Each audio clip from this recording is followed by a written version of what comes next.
So, hello again, everyone.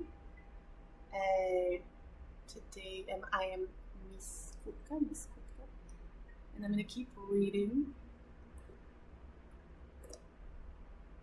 our story, Coiling Dragon. Oh God, this is Book 1, Chapter 5, Growth, Part 2. So, time flew by quickly, and in the blink of an eye, the grandfather clock within the hall rang 11 times, signifying that it was now 11 in the morning. "Is Hogg at home?" A clear voice rang out. The Baruch Manor had no guards, so clearly this person had already arrived within the manor grounds. Hogg frowned, placing down the thick tome in front of him. "Lily, today will come to a stop here." Revealing a wisp of a smile, Hogg turned around and walked towards the guest hall. "Ah, Hogg, my dear friend, just the other day I heard the cloth spinner birds cry, and I just knew that something good was going to happen. Indeed, by noon I received your missive, and as soon as I read it, I was overjoyed. Dear Philip, I am very happy to see you as well. Hillman, quickly go and bring me the stone sculpture. Fierce lion. Philip, come, let's go to the main hall and wait. The sculpture will be here shortly." Hearing these words, Lily felt his heart twinge. We're selling off more family belongings?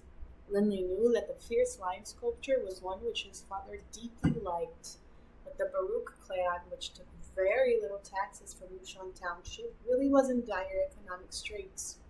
Fortunately, the Baruch clan was an ancient one, and by virtue of its age, had stored many rare and precious items.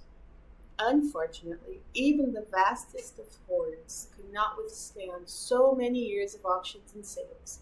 By this point in time, the number of valuable items within the clan was very few. Then we couldn't help but turn to stare at the grandfather clock. I wonder how long it will be before even this clock has to be sold off. A middle-aged man with long golden hair and a nobleman's aura strode into the hall by Hogg's side. Lindley immediately was able to guess that this middle-aged man must be Philip. "Oh, this adorable child must be your son, right, Hogg?" Philip smiled very warmly at Lindley. "Lindley Baruch, right? May I address you as Lindley?" "It would be my honor, sire." Lindley placed his right hand against his breast and respectfully bowed. "What an adorable child." Philip seemed very pleased. By his side, Hogg laughed. "Philip, stop wasting time with the child. Look, the fierce lion you have desired for so long has arrived." As he spoke, Hillman easily carried in the large sculpture into the hall, and then easily set it down. It was a nearly 1,000-pound stone sculpture, but in Hillman's hands it seemed like naught but a toy, clearly showing Hillman's strength. "Mr. Hillman, your strength amazes me. My own manor doesn't have anyone as fierce as you, guard captain, even though I control 12 towns." Philip smiled as he spoke, but the implicit meaning in his words was quite clear. He wanted to invite Hillman to work for him. Hillman said coldly, "Bushan Town is my home, sire." "Forgive me," Philip quickly apologized. Philip turned to look at Hogg. "Hogg, I must say, although I like the stone sculpture very much, the artisanship of this fierce lion sculpture cannot be considered to be top tier, much less the masterpieces of those grandmaster sculptures. Philip, if you don't wish to buy it, then forget about it." Hogg was quite succinct. Philip's eyes couldn't help but narrow, but then he laughed. "Haha, Hogg, don't be angry. I'm not saying that I don't wish to buy it. I'm just telling the truth. How about this? I'll buy this sculpture for 500 gold coins. What do you think?" 500? Hogg frowned. This price was much lower than what Hogg had hoped for. He had been hoping for at least 800.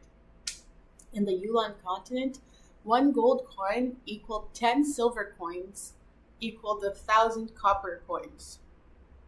Okay. The average commoner would be able to earn 20 or 30 gold coins in a year. Even the average army soldier would only earn 100 or so gold coins. Wow. So it was 500 gold coins. Okay.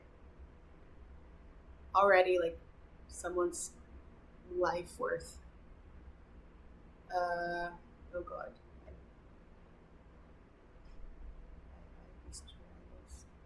Go here. Uh, okay, so I missed this. I think I skipped this sentence. This price was much lower than what Hogg had hoped for. He had been hoping for at least 800. The price is too low, Hogg shook his head. Hogg, you must know that in all the 10,000 plus years of the Yuan continent, there have been countless sculptures made. The true value of a sculpture is in terms of its artisanship.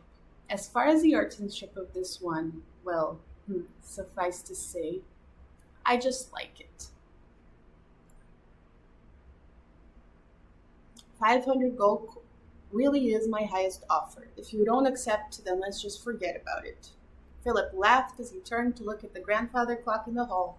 His eyes gleaming, he said, Hogg, if you were to sell this clock, however, I would be willing to pay 1,000 gold. Hogg's face grew cold. 2,000 gold would be acceptable as well. This would be my highest offer. Philip hurriedly said, Dang, he's really trying to... Okay, Hogg sternly shook his head firmly. The grandfather clock is not for sale. As for the sculpture, 600 gold. Take it or leave it. Philip carefully studied Hogg for a moment, then chuckled. Fine, Hogg. I'll give you some face. 600 gold it is. Housekeeper, bring me 600 gold. The caretaker for his manor, who had been waiting outside the entire time, immediately ran over with the gold.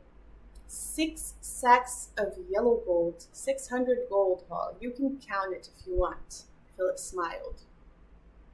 Hogg hefted the sacks. Just based on weight alone, Hogg was certain that there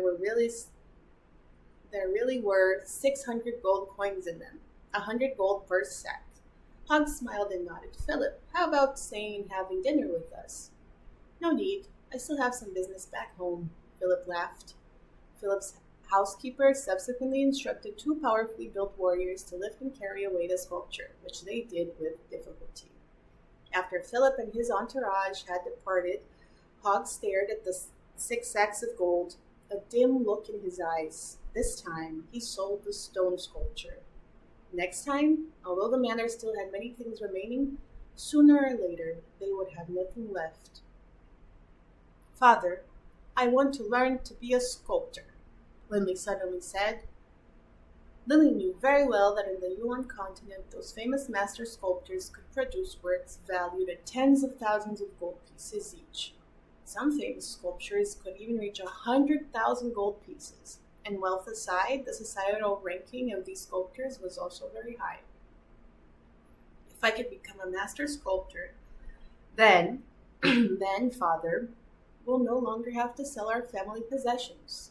This is what Lindley was thinking. Sculpting? Hogg glanced at Lindley, his eyes cold. Lindley, do you know that amongst of the hundreds of millions of people in the Holy Union, there are at least several million who have studied sculpting? But in the entire Holy Union, the number of true masters can be counted on one hand. In addition, if you don't have a good instructor, you simply cannot succeed on your own. The inner circle of sculptors is not one which ordinary people are allowed into. You only see the sky-high valuation of the works of the masters. But do you know that the vast majority of sculptors only make a few dozen gold coins each year? Hogg's voice was very fierce.